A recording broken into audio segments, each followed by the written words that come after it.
This is Somewhere in the Skies with Ryan Sprague.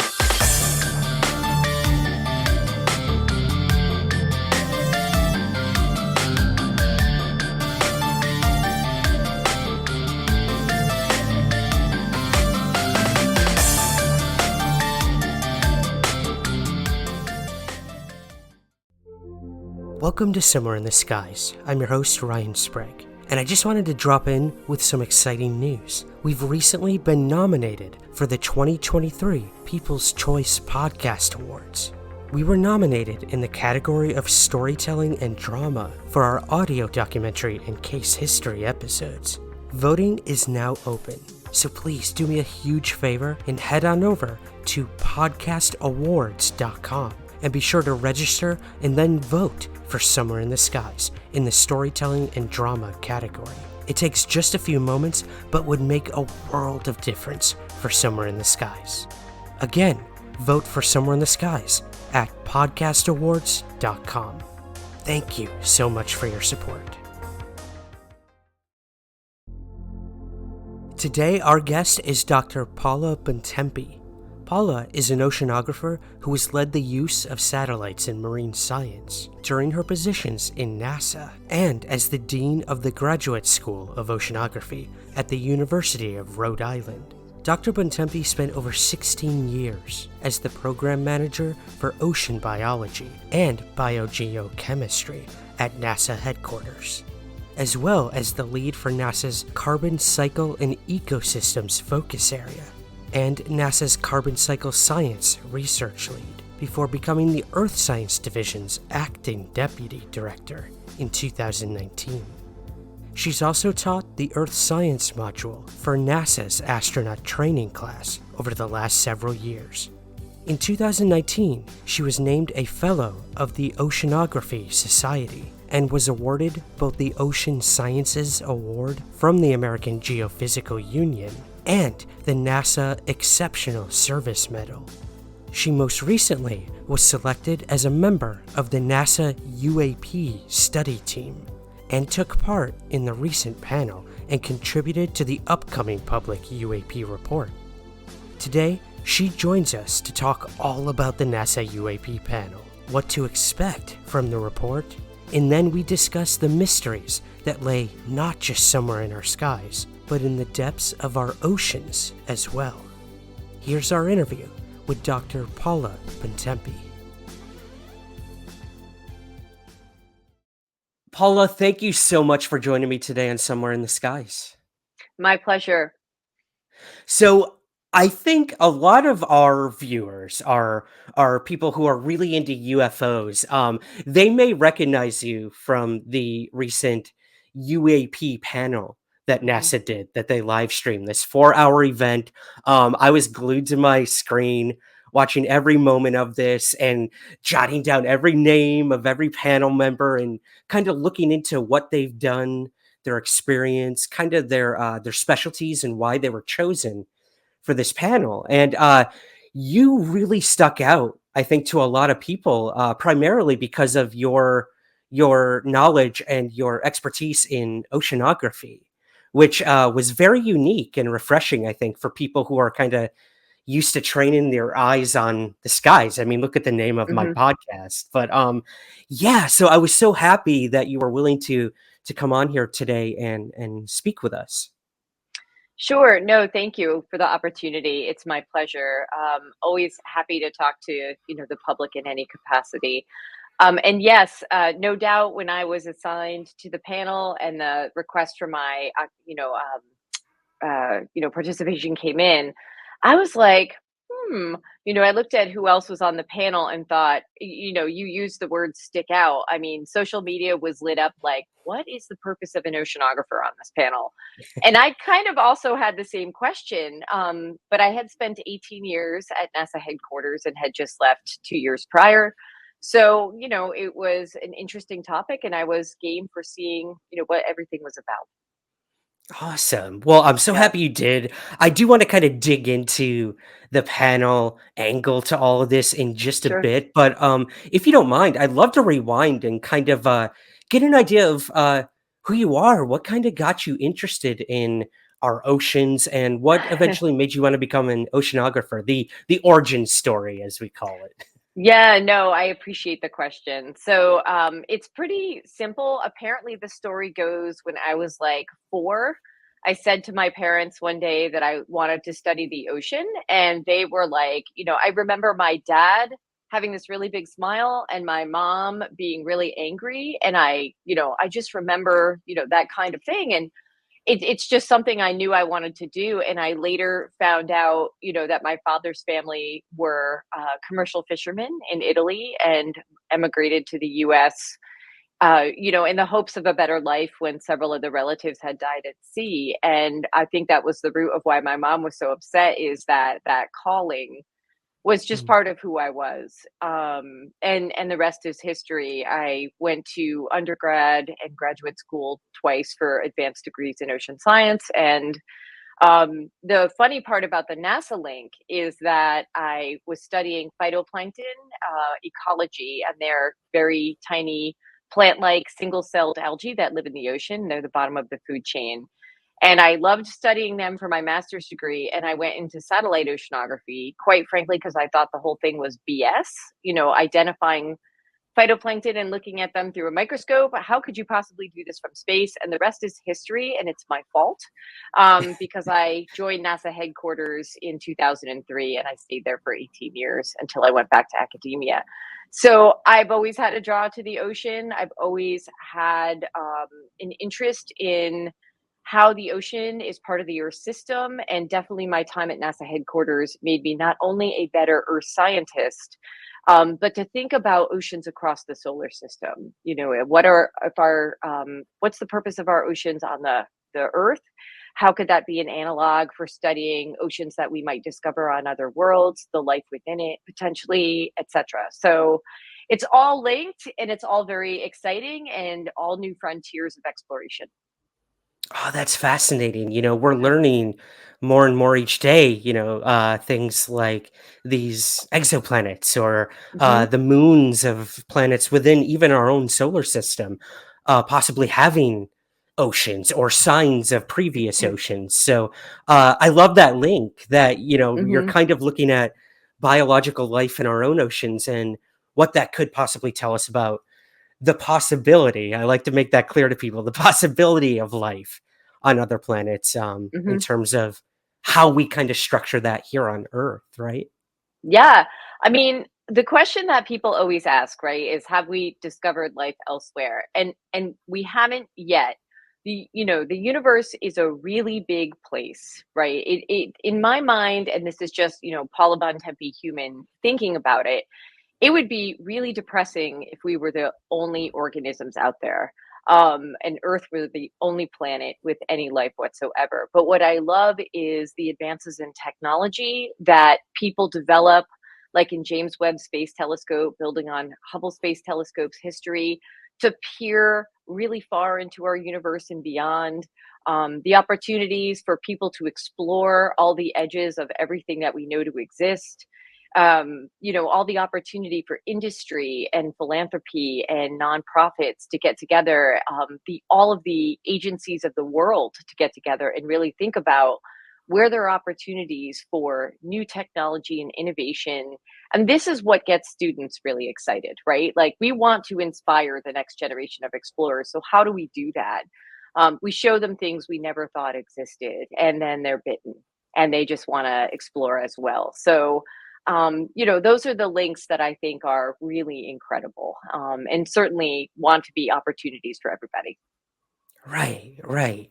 Well, I guess that kind of brings us up to today. I'd love to hear a little bit more about your time at NASA, in terms of, those 18 years spent there and kind of what you did there. So I guess, yeah, before we get to the panel, I know that's what everyone wants to hear about.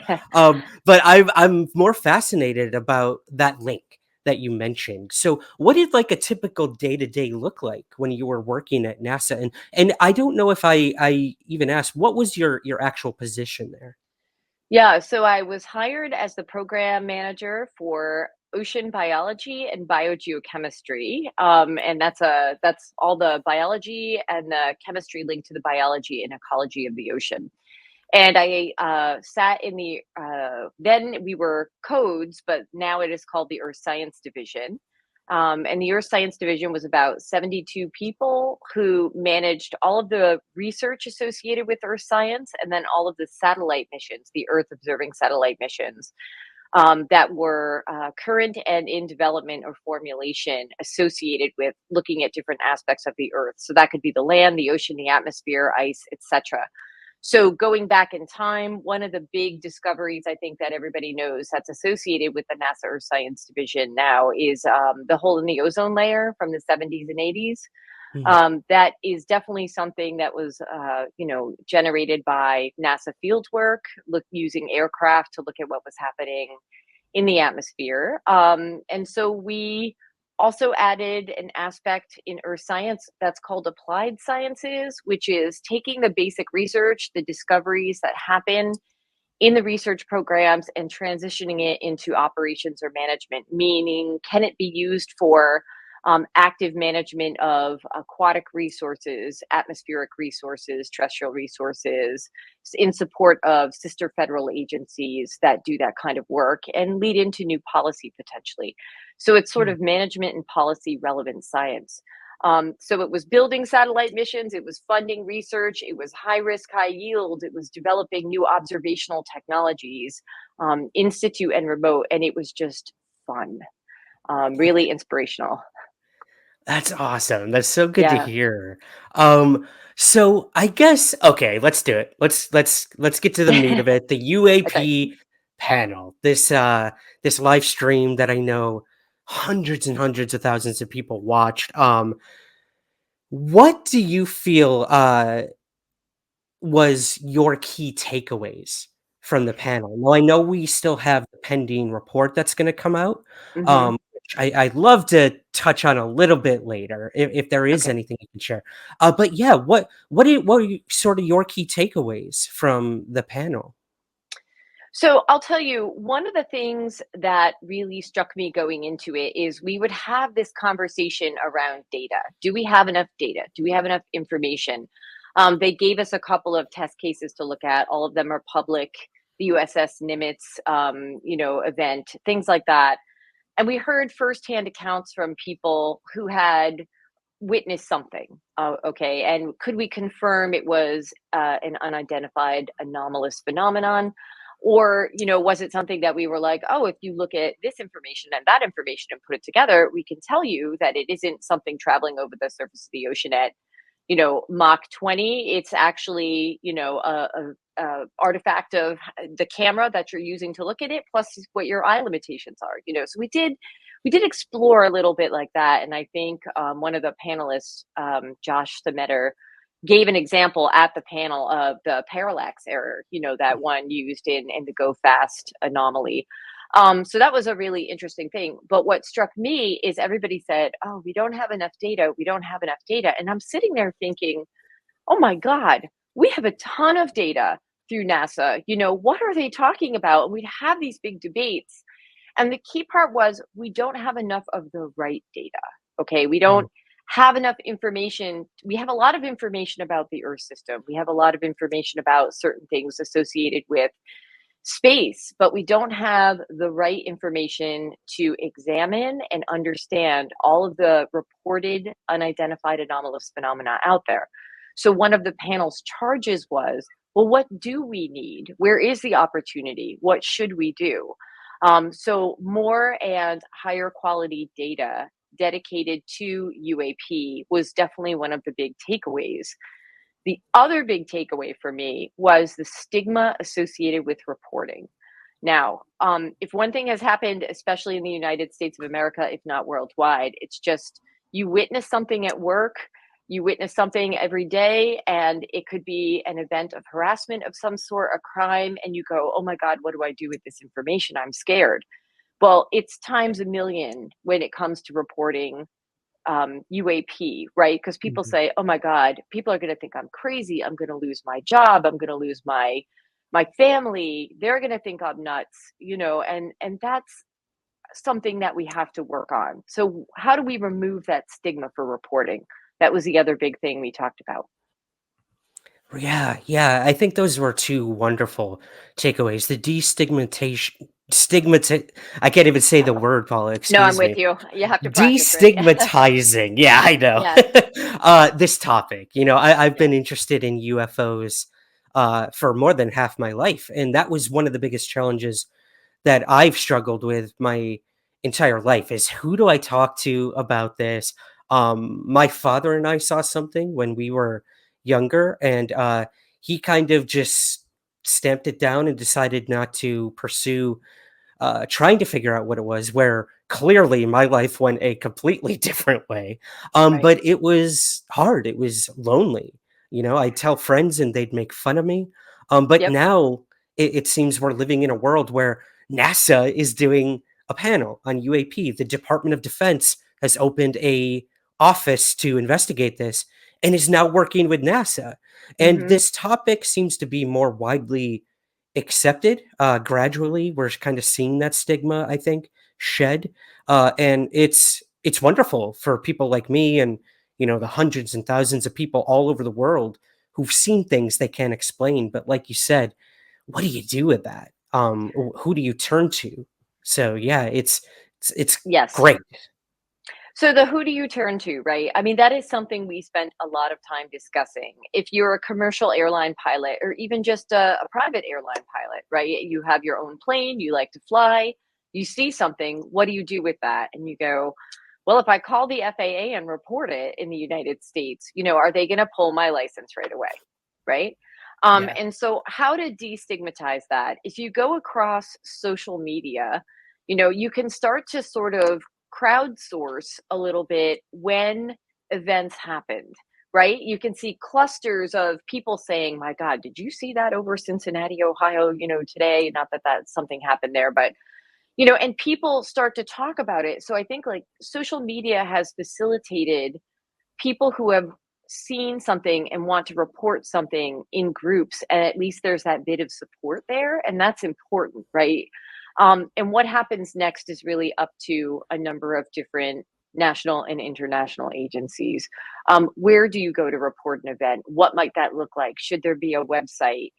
Because my inbox, like all the other panelists, is just filled with people who have witnessed something and want to share their photos, their experience, etc. They want to give that experience to somebody and be told it's okay, we'll look into it, right? Mhm. And making that connection for somebody, if that is something that the United States federal government, the international governments together can do, I think that will be an important step. Absolutely. Well, and you all stated, I think, very eloquently, the right data that we need to continue to try to understand these UAP and the challenges that you've all faced. So that's kind of, I feel like this panel was more of showing what the challenges are, in terms of what you're trying to do. Um, and now it's a matter of what will this report be that comes Hmm. out, hopefully later this summer.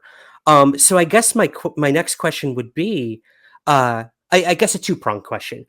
What did you make of the DoD's involvement with your panel, with the head of Aero, Sean Kirkpatrick? And I guess on the flip side, now what happens? What happens next? And kind of what is the team doing to distribute this eventual report? Good questions. So Sean Kirkpatrick is a great guy. He was very transparent and open with us, and he's got a very challenging job, as you can imagine. Yeah. And so, he gave a commentary at the May meeting, the public meeting for the independent study team that was very clear.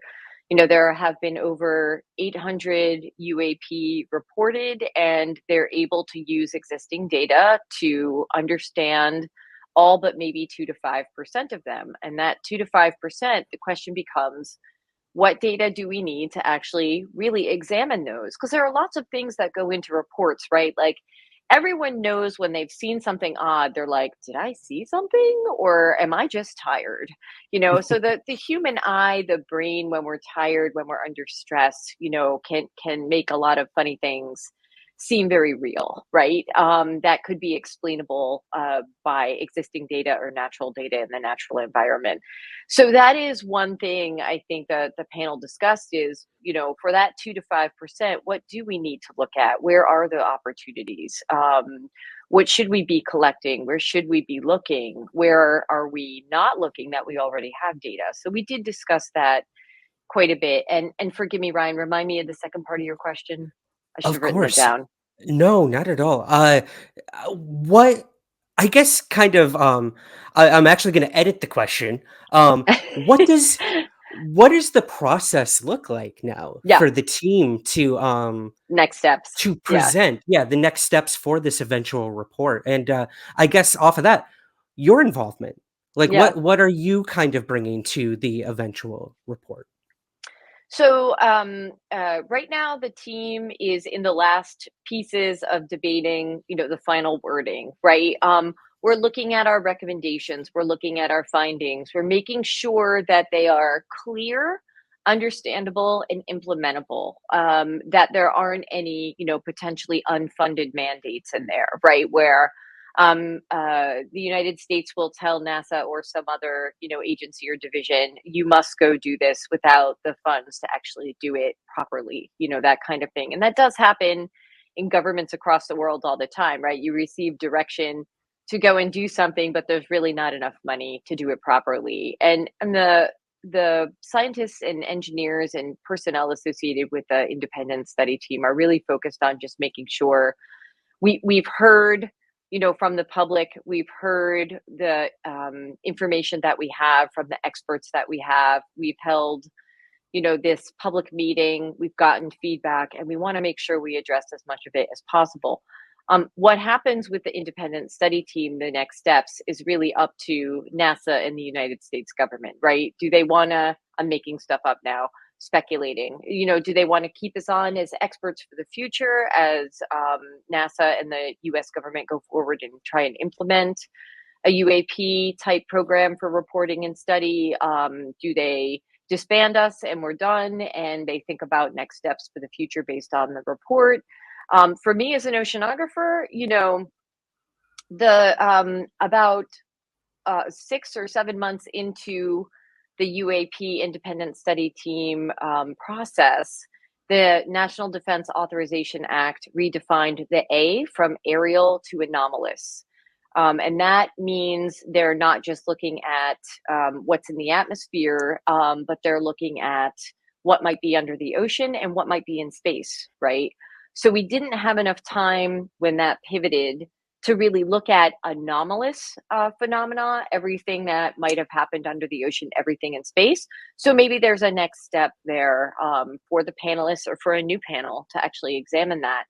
But we tried to address everything as best as we can and keep the report short. I don't think it'll be 400 pages long. It'll be actually, readable and implementable, and the recommendations is our hope. Awesome. Well, Yeah. that's exciting to think, that simple switch of one word Hmm. broadens the entire, scope of what you will be looking at. So I look forward to hopefully your involvement actually increasing on a lot of that as this moves Yeah. forward too, right? Yeah. I have a really funny story about that. If you have a second, I'll tell it to Yeah, you. So, please.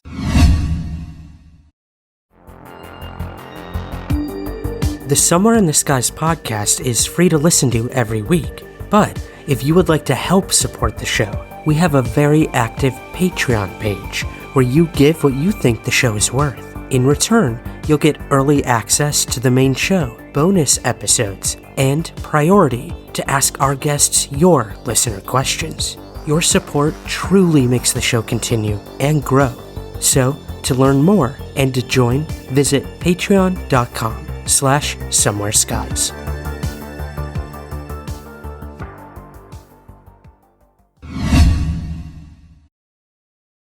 I was, we really, did not talk to, there were many things. There was nothing that wasn't transparent about this panel, but I definitely learned a lot of information that, as an oceanographer and a scientist, I would go home and I would be like, my husband would be like, "What's the most interesting thing you heard at this meeting today, sweetie?" And I'd be like, "Oh, Well, I don't know. I really have a lot to digest. I have to think about it. But I was talking with a friend of mine who's also an optical oceanographer, right? So looking at the transmission of light under the ocean and what we can see in detail from space and things like that. And she and I were chatting, and I said, what if there are reports, UAP reports from under the ocean? And she goes, well, think about it this way. The ocean is a really big place, right? So if you integrate vertically, it's 96% of the available living space on our planet. And just at the surface, it covers 71% of the Earth's surface. And she goes, do you actually think that if there is a person or a craft that encounters a UAP under the ocean, that that's random? And I was like, I don't know. I never thought Mm. about it. And she goes, you don't think that would be intentional? And I was like, I don't know. I never thought about it. So it is funny to think about like how big the ocean on our earth is and if people are encountering things and reporting them. Let's say they're like a submarine pilot or something like that, right? And they see this odd thing. Would they report it? It's the same kind of stigma as it would be if an airline pilot saw something. So, but that begs the question. She's always said this. We've always talked about this, and I'm like, I don't know. I've never thought about whether a chance encounter is really random or whether that's intentional by Mm. whatever's encountered, and it makes you a little like, that can't be, can it? And when I tell that Yeah. story to other people, other scientists, some are just like, bah, you guys are so funny, and others are like, I don't know, it's a good question. Like, the ocean is a huge place. What would it take to have a random encounter in the ocean? Has anybody ever thought about that? I was like, I don't know. So Wow. yeah, Yeah. it's kind of I'm sure you think about this all the time, but for me it was kind of mind blowing. I hadn't thought about our home planet like that. Right.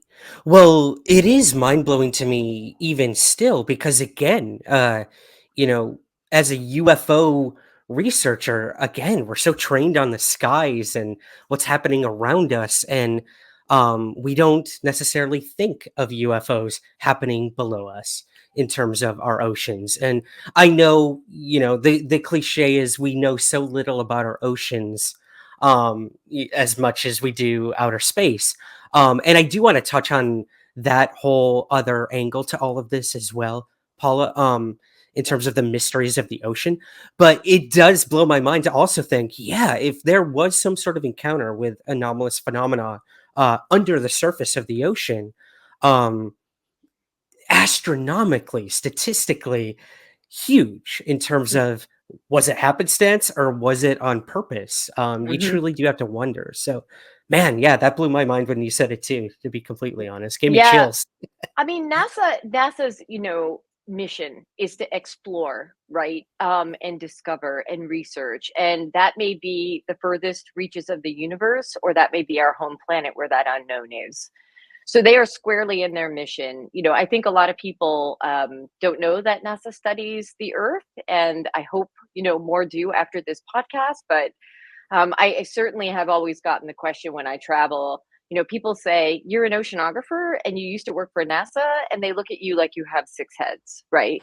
And you go, yes, let me explain why, and what we do, and how we work with our other sister agencies in the US and across the earth and other space agencies. And if we can take the time to educate people as to the full breadth of NASA's mission and that link to the unknown and new technology and science, and honestly, the rigor that is required to um, do the research that they do. I mean, extraordinary claims require extraordinary evidence, and what that data is to substantiate. Forgive me, now I can't talk. Those extraordinary claims, I think, is important, and that was part of what we looked at. Well, kind of to wrap up the NASA UAP panel portion of this, Paula, there are a lot of people, especially in the UFO community, quote unquote, who kind of have always looked at NASA as an enemy, that they're covering up these photos and these videos of spaceships from other planets coming into our solar system and into our atmosphere, and images have been scrubbed, and they're keeping the data from us. And in the panel, you guys did touch on this actually. What is your take on kind of that whole conspiratorial aspect to NASA's involvement with the UAP, and maybe sort of demystify that for us, if you don't mind. Yeah, I can try. So I appreciate that question. I have never, in my 18 years at the agency, I have never felt like we weren't being transparent about something. Um, as I said, the scientific rigor that NASA puts their findings through the peer review and otherwise, are absolutely enormous. So if they're going to go public with something and they go, like, all of the data that are collected by all of the instruments that taxpayers pay for is public. There's no embargo period. Everything is freely available. You and I, excuse me, could log in tomorrow to one of the NASA databases and download the exact same thing and use it for completely different purposes. And that's one really key part, is the free and open data access. The other is, the public affairs component of NASA is very, very good about telling stories, discoveries, ideas, high risk, high yield science, technology development. Like, I have never encountered somebody saying, we're not going to show this, or we need to change this. Not in my career. And I think at the panel meeting in May, Scott Kelly told a story. Somebody asked that question, and I think he answered it and said, never in his experience as an astronaut, had he ever been directed or experienced someone who said, no, you can't show this photo, you can't show that. So I understand, that some people may have a reason for having those conspiracy theories or those ideas that that's happened, but I cannot say that that's ever happened in my time. That's fair enough. Yeah, Yeah. I'm gonna take. I take your word on that. Well, okay. Moving away from the UFO panel, again, like we mentioned earlier, the oceans are so mysterious. And I was actually having this conversation with a fellow UFO researcher recently about the oceans and how Hmm. undiscovered they are. So I guess my question would be, in all of your time, as an oceanographer, as working with earth science, uh, have you ever come across any sort of unexplained phenomena within our oceans, or what are some of the more mysterious things you've encountered in our oceans? Yeah. So the ocean is a big place, right? And one of the most fascinating things to me is when someone says, "Oh, no one has seen, ever gotten video footage of a giant squid, right, live," and then maybe 10 years ago or so, all of a sudden, a group of researchers were diving in a submersible and they appeared a giant squid, which were like these mythical things that wound up in stories, and people were pretty sure they existed, but nobody had ever encountered one, right? And that kind of ties back to the earlier story about, like, is it chance? Is it random? What were the conditions that brought them together? But the bottom line is that there are always new discoveries to be made when we explore our oceans. It is, largely unexplored compared to, mapping the surface of certain heavenly bodies like the moon. Certainly, I don't think we've gone drilled deep into the moon to explore what's on its interior, but the oceans itself, like, exploring down deep, is such a challenge. And I think what's happening down there physically, I think the sea floor, there's a lot of discoveries waiting to be made. Plus, I think that, from the moment we're born, we're touching things to see if they're hot or cold or smooth or rough. And it's in our nature to just reach out and want to see what's out there in the world. And I don't think the ocean is any different. So people are really fascinated by this. I'd say the other piece of that is, and I don't know whether this is okay to bring it up, but the world is changing. The climate is changing of our Earth system. Mhm. Everybody around me knows it. They see it. They knock on my door and say, Paula, I don't see nearly as many honeybees or monarch butterflies or things I used to see in the neighborhood. In the month of June, what do you think is happening? It's awfully warm too. It's never this warm in the state of Rhode Island, and I'm like, well, one data point doesn't point to anything in one particular day, but when you look at something over time, you can see how our Earth is changing. And one of the key parts about the deep ocean is that it's very difficult to get to. So there could be lots of changes happening down there. You know, what's normal, what's regular, what's something anomalous. We don't know enough about our home planet yet to really describe that or understand it. So there are a lot of discoveries waiting to be made here as well as abroad. Absolutely. Yeah. The earth seems to be screaming to us Yeah. that things need to change. So I'm definitely with you on that. And I think you're right. Kind of zooming out and looking at the bigger picture. I live, breathe, sleep UFOs. That's my entire life. But it's conversations like this, speaking to you, where I'm like, okay, we can talk UFOs, but we can also link that to the bigger picture, the bigger questions. What is this Earth? What is this planet that we've, evolved on? And where did we come from? Where are we going? There's so many big, profound questions that I think can come from something like this. The question of, are we alone or not? When we're still asking that same question on our own planet, are we even alone? Have we discovered all there is to discover on our own planet? And I think I would hope and assume you agree that no, we have not.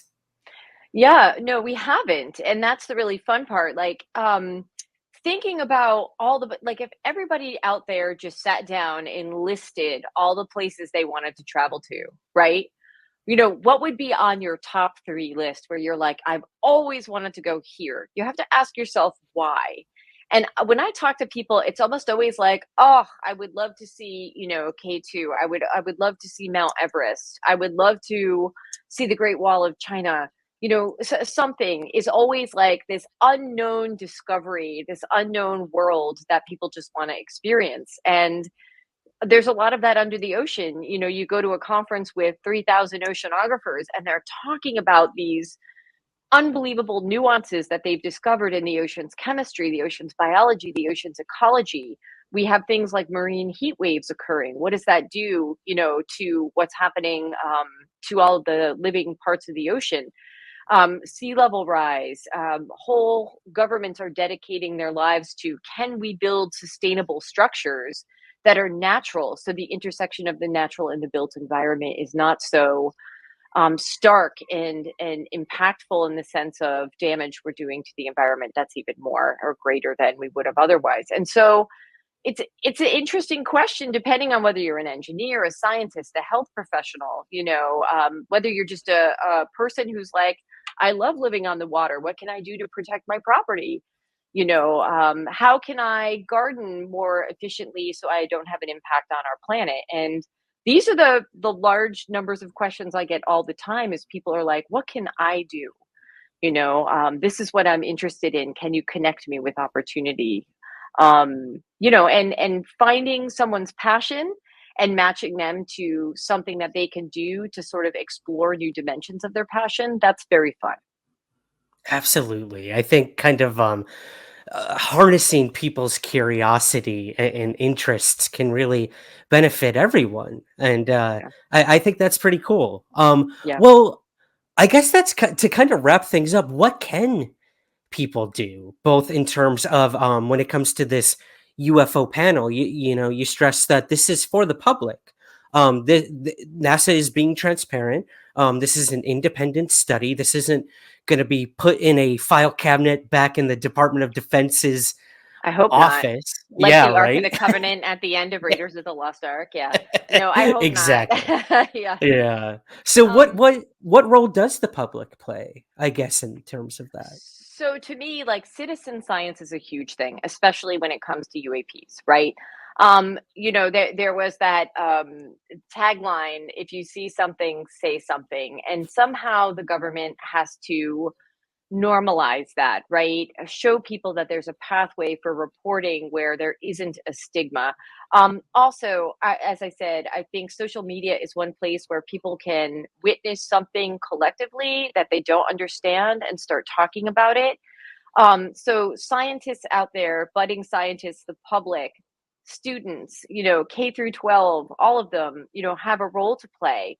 If you can take a photo of something, or if you can describe it, if you can think about it, if you can examine it with your telescope, if you're, a budding astronomer, I think that the one recommendation that the panel made was, that there is a pathway somehow for reporting things like this, and people can start to normalize that. That will absolutely lead to some new discoveries, which is the other really cool part, right? How many times do we hear about amateur astronomers discovering new stars or new bodies that are orbiting out there in space? And I think that, keep exploring is how I feel about it, and I think the public should feel like they have a real role in that. Absolutely. I was so invigorated when I think it was yesterday, we discovered that Perseverance on Mars was going to be bringing back possible organic materials. So I guess kind Mhm. of putting you on the spot here, Paula. What did you make of that news? I know there's still a lot to be discussed and deciphered with all of that, but yeah, any thoughts on this kind of breaking news on Mars Perseverance? I mean, for me, I just think that's awesome. That is awesome. Like, I hope, I'm sure all the scientists have thought about, okay, if we really do bring back organic material, how do we make sure that we don't possibly contaminate, the earth with organics that weren't meant to be here? And certainly transporting material back. I mean, this is like, let's think about that. That is mind blowing that we are able to send technology to another planet, sample it, and bring it home. Like, talk about sliding pieces of the puzzle of what's out there, where we come from, what might be on another body. Could we one day travel there? That is like, talk about head exploding. That is the absolute frontier of exploring the unknown, and that is the thing that is how we generate new scientists and engineers in our students. They go, that, I want to do that. Like, I remember the first time I taught the astronaut training class, I was chatting with some of the junior astronauts, and the core members, and they were like, I want to cross country ski from one pole of Mars to the other. And I was like, awesome. I was like, you're nuts. I love it. That's awesome. So that kind of opportunity to sample organics, bring them home, study them, understand Mars, understand our solar system, our planets, our potentially even our Earth. That's amazing. Absolutely. Frontier. That's kind of where I want to leave things, Paula. Yeah. What are you most excited about with the future of oceanography, of our continued exploration of both space and our oceans? What comes next, both for you personally as a oceanographer, as a professor? What comes next for you, and what do you think comes next for the entire scientific community in terms of our oceans? So I'm a satellite girl, right? So for me, NASA is about to launch a mission called PACE, the Plankton Aerosol Cloud and Ocean Ecosystem Mission. That'll launch in January of next year. That's a 20-year labor of love by me and many, many other people, hundreds of other people, and they are phenomenal.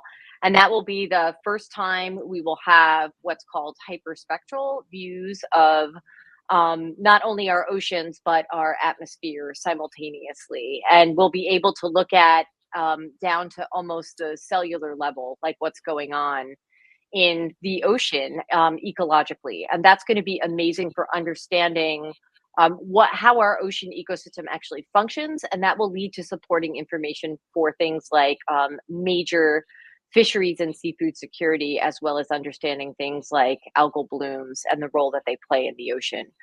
So I'm excited about that. If I wanted to be really pedantic, I would say the next thing would be a blue LIDAR, actually a laser maximized for ocean observations that penetrates the ocean down to 3 optical depths. That's a really fancy way of saying a whole lot deeper than we can get with traditional ocean observing satellites from Mm. space.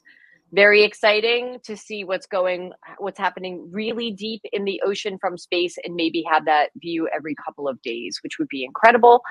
The other thing is, now you've got me on a roll, right? I think Earth data are exploding.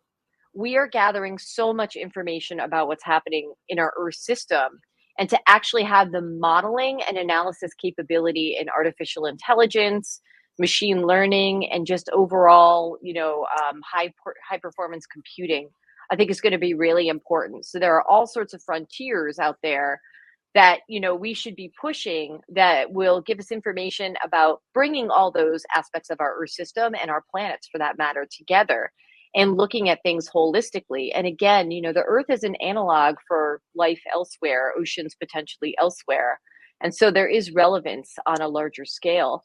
And the last thing I'll just say, with regard to that is, think about your body. My guess is a lot of people probably wear Apple Watches, Aura rings, all sorts of things that they look at 1,000 times a day. And the number one thing people use their smartphones for, if I believe a quick internet search, is to track their fitness and their health. Mm. And if you could gather all that information about yourself every day simultaneously and make sure that you were doing everything to make sure you were healthy, you do it. And we need to look at the Earth the same way, holistically, like that. So in that sense, for me, sustainability is really important. I'm sort of an infrastructure person too. I'm looking across my campus going, how do I convert all of my vehicles to more sustainable fuels? Do I make them all electric? How do I Mhm. convert my buildings to carbon neutral or carbon negative? You mentioned you live in Edinburgh. I was just in Glasgow, and I listened to a presentation about how they're making Glasgow and the surrounding area carbon negative.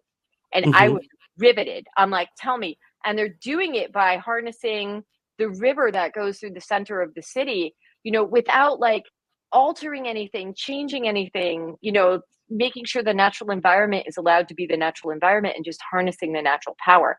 I'm obsessed with that, right? Like, how can I do that at home? How can I do that where I work? So hopefully that's not too long an answer, Ryan, but there are a lot of really exciting frontiers out there. I love it. Yeah, I'm very proud of Scotland. They're also doing this reforestation Love it. project as Yep. well. So they're doing things right. And I love this idea of like we focus so much on ourselves, our own health, our own sustainability, when we're forgetting about the ground below us, the water below us, the skies above us. So I love that.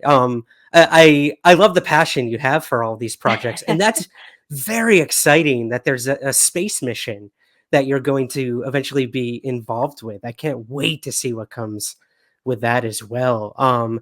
Well, Paula, is there anywhere where our budding oceanographers or NASA enthusiasts can possibly reach you if they've seen anything or want to learn more about the work you do?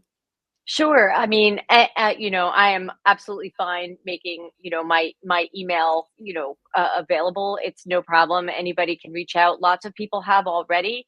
I can't respond to everybody simultaneously. I try very hard to do it, and I think, the one thing for the citizen scientists out there, especially related to UAP, I think as this report is received by the public and NASA and implemented, I know the panelists from the FAA are working a lot with their management.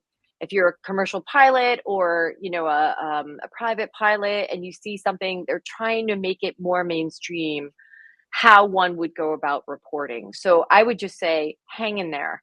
I think you'll have your time and your due. If I can connect anybody with anything, I am certainly willing to do that. I am not a UFO expert myself, but certainly, if there are resources to connect people to, and I can do that, I'm happy to try. Awesome. Thank you. Yeah. Yes. And for any of our viewers, listeners, if you want to reach out to Paula, I can even be a middleman for that if you want to give Sure. me your email address, Paula, after this. But this was so fascinating. Like Good. I knew going into this, like I came for the UFOs, but I stayed for the oceanography because I feel like I Thank just you. had like a crash course so much. So it was very refreshing to not talk about, Roswell UFO crashes or, these historical cases of UFOs.